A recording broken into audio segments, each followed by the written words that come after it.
We have a new name in the quest for a backup big. Aron Baynes is starting to work out for teams. Plus, Sam Hauser, how's he going to work out with the summer Celtics? I'm talking about it all right now on the Locked On Celtics podcast. Be ever ready. Recognize the city of champs. Boston, baby, we do what you can't. Locked on number 18, Tatum and Brown, J-team. Step back, we gon' wet that and slay teams. Of course the Celtics, who else could it be? Screaming like KG with the Larry O.B. Karalis above average, assessing the team status. Best daily pod, no cap, salary matching. Clutch like Bird the DJ, keep John on replay. Prime time, dapping up the truth on the sideline. Raining J's, how it started, raising banners, how we finished. Locked on Celtics pod, home of the winners. B. Hey there, welcome back to the Locked On Celtics podcast. Thank you so much for making this show part of your daily routine. I am here for you Monday through Friday with a fresh new podcast, daily, free, wherever podcasts are available. So if you're new, make sure you're subscribed. You can find this show everywhere. That includes YouTube, where we are just climbing the charts. 7,500 subscribers, pretty close to that number. People are finding the show. Do appreciate everybody who has subscribed, who has been sharing, who's been rating, who's been thumbs up and commenting and all of that stuff. That's been so fantastic. I appreciate every single one of you who has done that. I'm John Karalis. I cover the Celtics for Boston Sports Journal. I've written a book called The Boston Celtics All-Time All-Stars, and I was one of the media voters for the Celtics 75th anniversary team, here with three very distinct segments in this show. Segment 3, later on, I had a conversation with Tony East of the Locked On Pacers podcast about Malcolm Brogdon. So I will share that bit about the Malcolm Brogdon trade. You can hear the entire conversation. This is just the Malcolm Brogdon part. I talked to him on the Locked On Pacers podcast about Aaron Nesmith and what I thought. I still think Aaron Nesmith can be a good player. I think actually him going to the Pacers could be really good for him. I think there's a legit possibility that he can find his shot under the no pressure situation there. So check out Locked On Pacers for that. But the Malcolm Brogdon discussion will come later. The second segment, I'll get more into the Sam Hauser, who spoke at the Celtics practice facility on Thursday. And first, let's talk about Aron Baynes, who has added his name to the Celtics search for the backup bigs. If you don't know Aron Baynes' situation, he basically, in the Olympics last summer, he was playing for the Australian national team. He ran back to the bathroom and apparently fell and hit his head and was knocked out cold. And there was internal bleeding, a spinal cord injury. He couldn't walk. It was a scary, scary situation for him. Now he's 35 years old. He's back. He's regained his strength. And he's ready to kind of show what he has. And this is going to be a big question for the Celtics. I feel like Aron Baynes could actually be the answer to what Boston is looking for if he's the old Aron Baynes, which is big, tough, bruising guy, can come in and hit some shots for you. He can obviously be a guy that can go up against the bigger centers in the league. Your Joel Embiids. He could be the situational guy who faces the bigger, tougher team, the bigger, tougher centers out there. So if he is anywhere close to that on a veteran minimum, that could actually solve a problem for the Celtics. And I never really considered Aron Baynes until this happened, until it came out on Thursday that he is going to work out in Vegas during Summer League, where all the teams are. He's going to go through some workouts.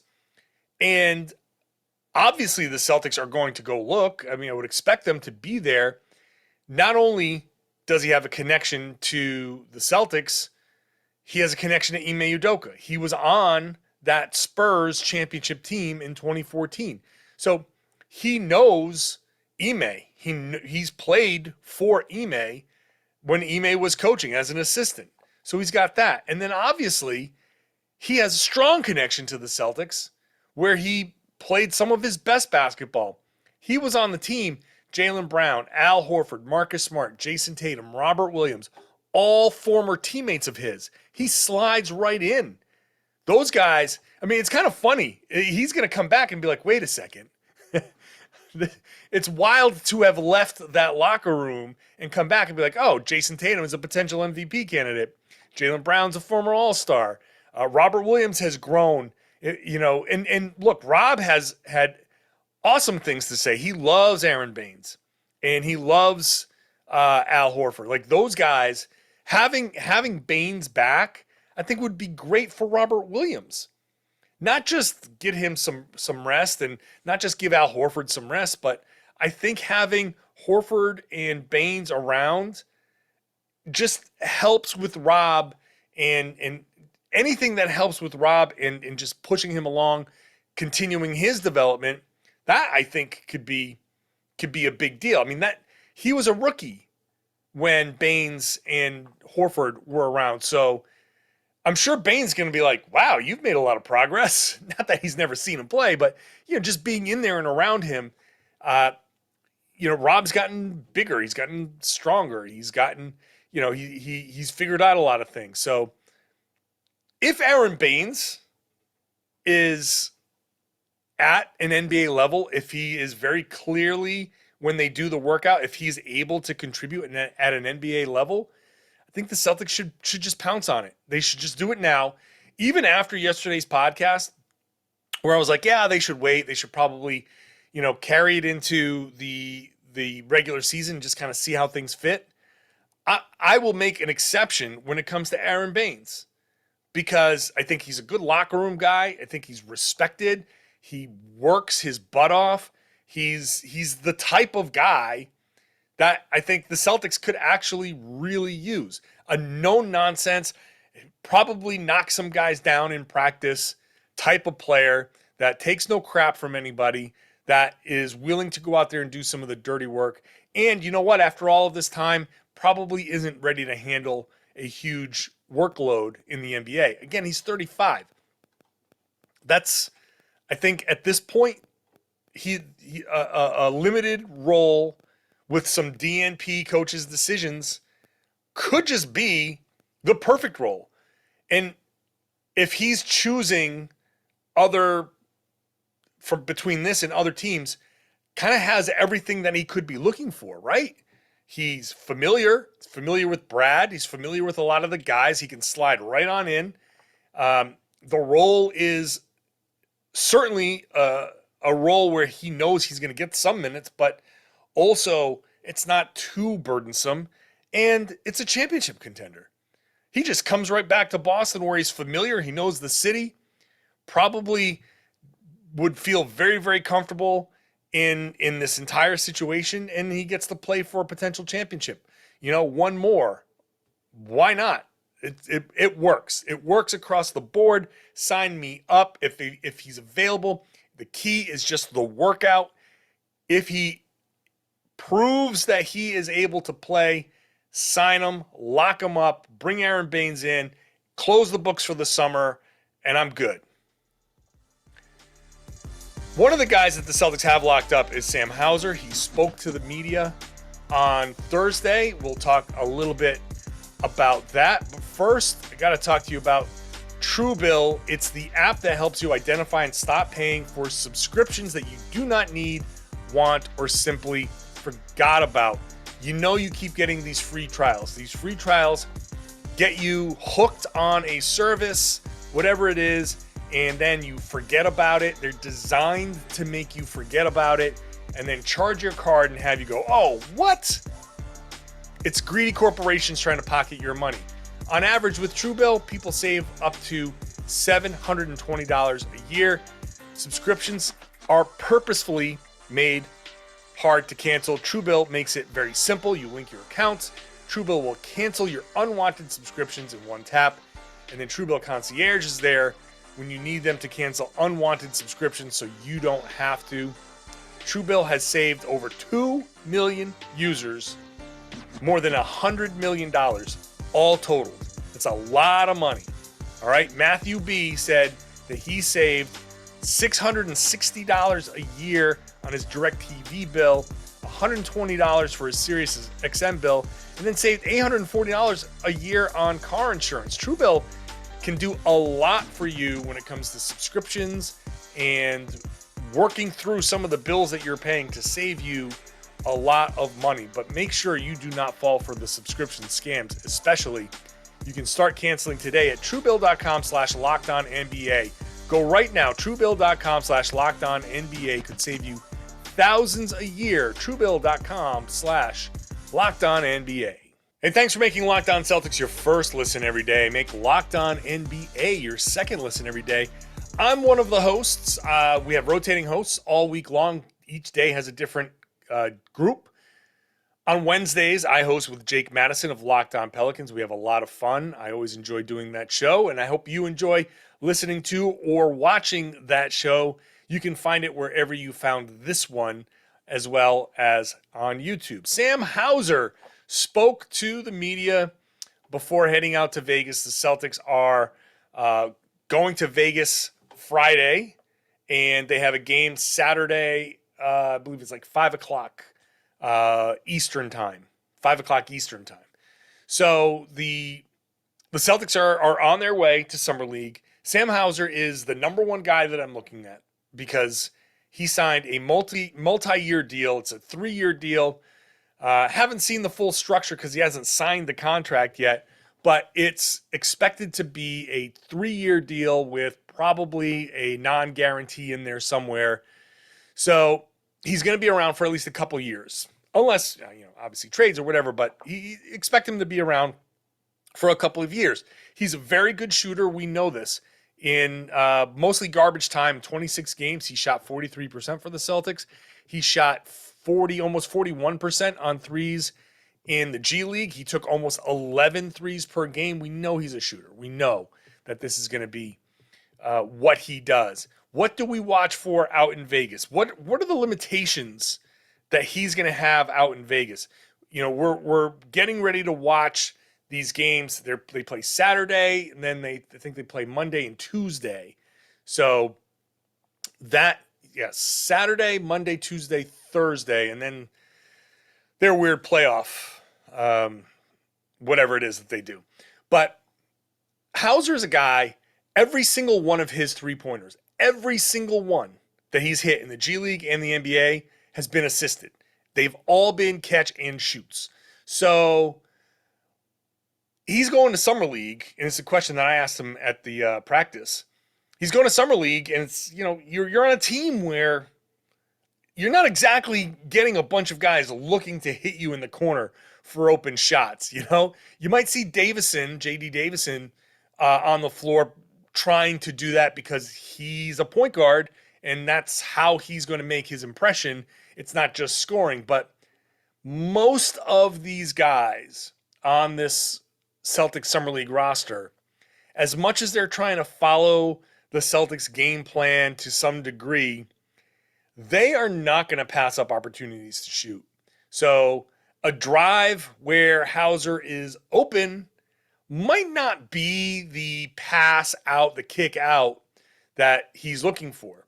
The hope there is that the guys who are looking to prove themselves as distributors are actually going to find him so they can show, hey, I can put my head down and drive, but also I can kick, I can get the guy in the corner. So at the same time, I think this is an opportunity for Hauser to show some of his on the ball skills. We're going to see some pull-up jumpers. Can he hit a pull-up jumper? Because that could be something that he's asked to do. You got to figure out, can he attack a closeout? What can he do off the dribble? What can he do when he decks it and he drives? He did average a little bit more than 3 assists per game in Summer League. So it does show that he's capable of finding other players. But when you're watching a guy like Hauser, what you're looking for is signs. Something that tells you, okay, he is capable of doing things at the NBA level that even if it doesn't work at the Summer League, you're looking for signs that he is going to produce. And frankly, mostly what we're looking for is signs on the defensive end. I'm looking offensively. Obviously, I want to see him hit shots, but what can he create? Can he create anything for himself? What's he doing? How's his handle look? I'm looking for ways that he can show I'm a multi-level scorer. Can he step into a elbow jumper? Can he show any signs of, oh, I'm going to throw this fake, I'm going to hesitate, and I can get to the rim? He's 6'8". He should be able to finish at the rim a little bit. Even though he's a tremendous shooter, there are other skills that he's going to have to start showing. But mostly on the defensive end, we are looking for signs that he, first of all, can be any sort of decent team defender. That's all he needs to be, is a decent team defender. How does he read things well? Does he switch appropriately? Even if it leads to a miscommunication, if there is a miscommunication, who screwed up? Did Hauser screw up or did somebody else screw up? It's the signs of being able to read what the game is, what's happening, what's the defense, what's the offense doing, where do I need to be? When the ball is on the left side of the floor and he's defending on the right side of the floor, is he in the right position? Is he appropriately helping, or is he too far, too deep in the lane? You know, those little things of, well, I'm covering, my guy's the corner shooter and the ball's on the opposite wing, and I'm going to make sure I'm in help. So you're trying to defend against the drive. But if you get caught too deep, that could be a drive and kick and your guy can hit the shot. We're watching for signs of Hauser being able to be in the right spot to deter the drive. So when the guy turns the corner on a pick and roll and he says, there's a long defender there, 6'8" guy who, I mean, it's not like Hauser's a shot blocker, but you probably, if you see a guy that can help and you don't feel confident getting to the rim, then you just kick it out and you work the ball around and you try something else. Can Sam Hauser do that kind of stuff? Can he be in the right position? Can he be close enough to, if the guy does try to turn the corner, encourage the pass, but then also get back out to appropriately close out and defend that shooter and make that shooter put the ball on the floor or swing it? So that type of stuff is what we're looking for with Sam Hauser. Yeah, he's probably going to hit some shots, and that's going to be fun. But frankly, him hitting shots, obviously you want the shots to go in rather than not go in, right? Like, if he's going to shoot the ball, I want to see it fall, right? So that's the most obvious statement I can get. But I don't care about that. I know that that's a skill that he has. So if he takes 10 3-pointers and hits 4 or 5, great. Summer League defense kind of sucks, so that's what I expect. That's what you should do. He's a shooter against bad defense. It's going to give him too much space. Yeah, hit those shots. But it's meaningless in that those aren't going to be the shots that you get in the NBA. NBA defense is going to be so much better. I want to see the signs, the reads, the appropriate reactions, both sides of the floor. The defense is going to be a big focus, obviously, because if he can show that he's capable of playing good team defense and, just being able to stay in front of a guy individually one-on-one, if he can show that, then we could probably see some real potential contributions from him. So that's what Summer League is. It's all about looking for signs. It's looking about for good instincts. That's what I'm looking for. Up next, what are we looking for from Malcolm Brogdon? I have a conversation with Tony East of Locked On Pacers. First, let's talk about BetOnline. BetOnline is your number one source for all of your betting needs, your sports info, and whatever you are looking to throw a few bucks on if you want to maybe bet on baseball. Don't bet on the Red Sox against the Yankees. That's for damn sure. So, by the way, listen to Locked On Red Sox. I'm sure they're going to have some fun reactions to that. So, you could also bet on MMA, boxing, golf, tennis, whatever it is. If there's a sport being played, go to betonline.net and you can see the odds. You can see the rationale. You can see the news. You can hear podcasts about it. It's all right there at BetOnline. So you can use your phone. You can use your laptop. You can get on over to that website no matter what. Learn more about the trends in action. BetOnline is where the game starts. Please gamble responsibly.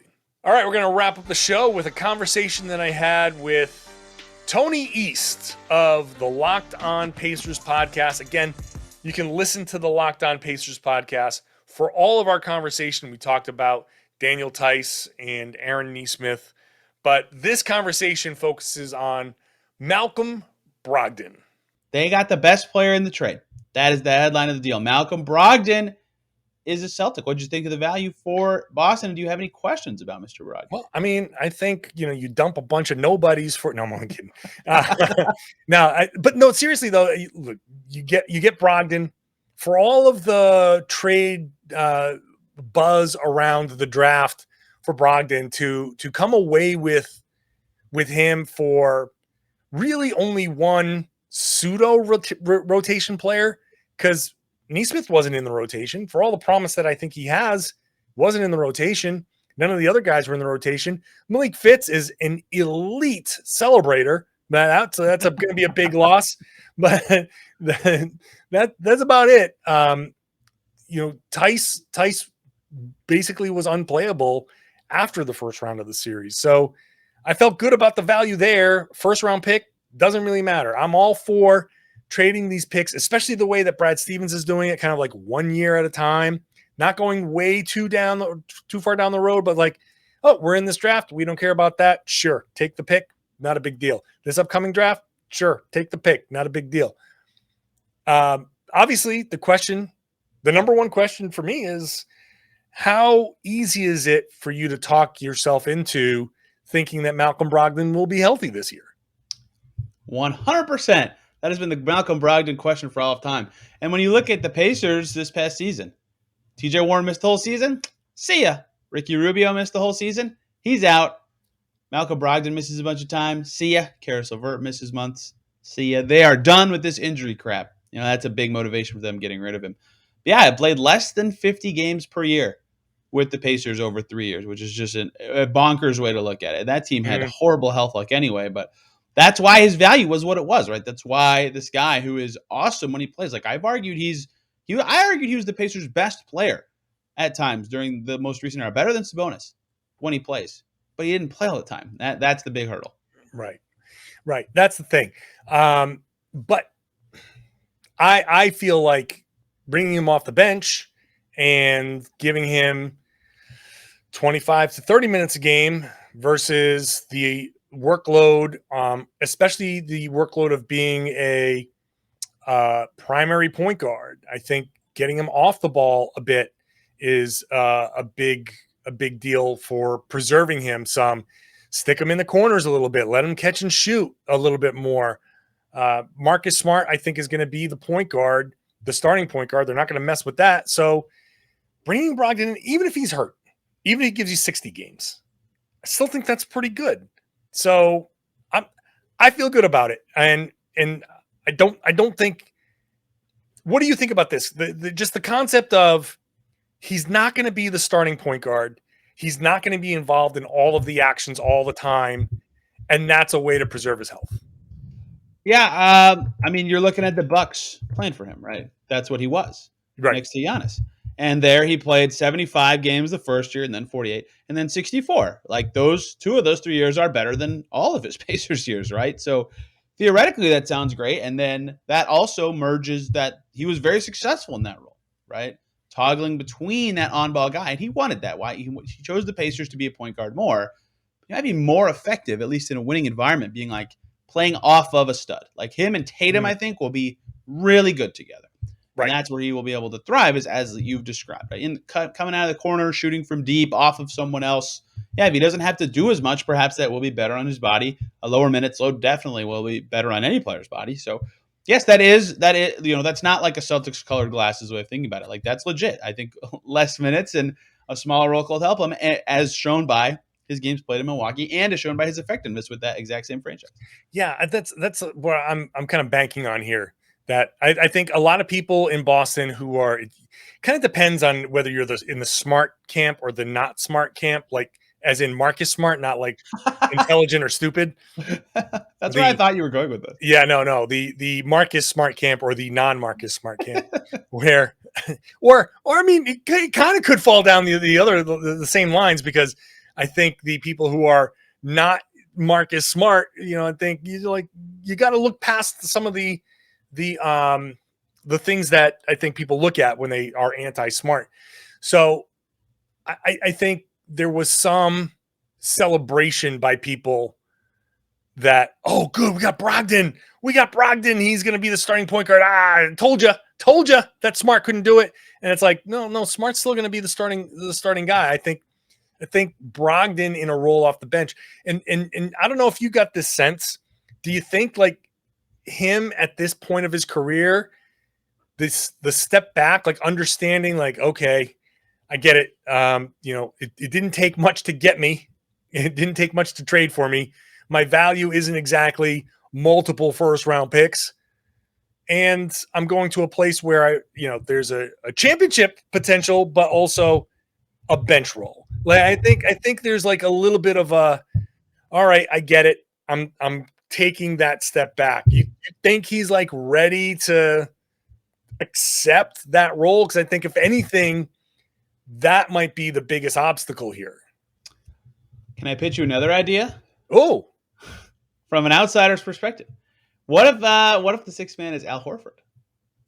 That's been thrown out there. Yeah, Smart, Brogdon, Brown, Tatum, and Time Lord.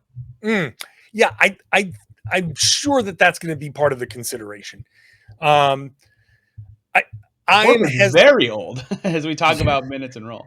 Yes, I think there's certainly a discussion to be had there, because I'm very worried about the long-term impact of a deep run like this for Al Horford. Like, he's not going to have as much time to recover. It's just, at 36, it just takes longer. So bringing him off the bench and going with Brogdon in the backcourt and just shifting everybody. So Jaylen moves to the 3, Jayson goes to the 4, and Robert Williams is your center. I think that is possible, for sure possible.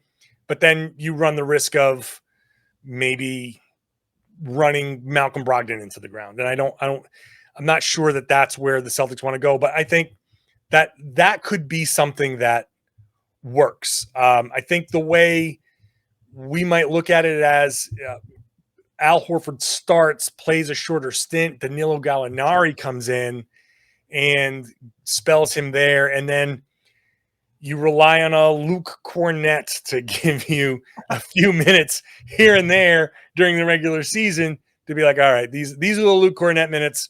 We're going to try to survive those for 4 minutes at a time and, deal with it until Robert Williams gets a little extra rest. But yeah, bringing Al Horford off the bench is certainly something that we are going to be watching for. To answer the question you actually floated at me, yes, I think Brogdon probably realizes what his trade value just was. I mean, especially because, like, you saw the picture he posted with him in front of the banner. Like, I think he knows now, too, what the goal of the team he is on is versus what the goal of the team he was on is. Like when Tyrese Halliburton got traded to the Pacers, something he said that the biggest difference between the Kings and the Pacers was, and at the time he got traded, those two teams had the exact same record. The Pacers and Kings had the exact same record. He was like, with the Kings, they kept saying like, yeah, we're going to try to make the plan. We're going to keep pushing. And he got to Indiana and they were like, nah, we're not going to make it. We're going with the young guys. Right. So like Brogdon was on that team. That was obviously advertising to their players. Like, we're not going for wins anymore. Whereas the Celtics are like, we would like to win the championship. We think you are the guy to take us from 2 wins in the finals to 4 wins in the finals. So that is also, I think, something that will unify him to say, okay, I'll take whatever role you ask me to do. Yeah, I mean, look, I think it's, how old is he now? He's 30. Turns 30 in December. Turns 30 in December. Man, it feels like he's 35. So he turns 30. But he's gotten paid. He's on a contract. He's on a long, 3 years. So he's not trying to make any money right now. I think he understands probably like, I'm going to be 33 when this deal is up. So this is like my last big contract. So I think at this point, just going for the wins is probably like, what else is there? What else is there? You can say this year, it doesn't matter what he does this year. If anything, what matters is what he does 2 years from now when he's going into a contract year to try to prove that he still has it. That's something you deal with down the road. So I don't see it as anything besides, hey, buddy, you got your money. You're going to play a prominent role. Maybe you win an award. Maybe you win 6th man of the year.